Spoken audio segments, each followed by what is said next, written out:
একটি চক্র আগামী নির্বাচনকে বাধাগ্রস্ত করতে ষড়যন্ত্র করছে বলে অভিযোগ করেছেন বিএনপির স্থায়ী কমিটির সদস্য আমির খসরু মাহমুদ চৌধুরী।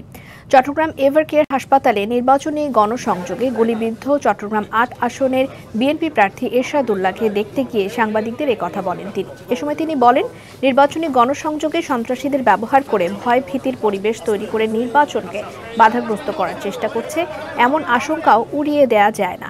এর আগে আমির খসরু মাহমুদ চৌধুরী প্রধান অতিথি হিসেবে উপস্থিত থেকে চট্টগ্রাম প্রেস ক্লাব ভবনের দ্বিতীয় তলায় ইঞ্জিনিয়ার আব্দুল খালেক মিলনায়তন উদ্বোধন করেন।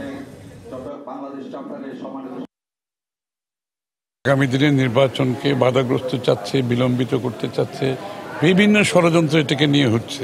তারা কি এদের এই সন্ত্রাসীদের ব্যবহার করে ভয়ভীতির পরিবেশ সৃষ্টি করে আগামী নির্বাচনকে বাধাগ্রস্ত করার চেষ্টা করছে?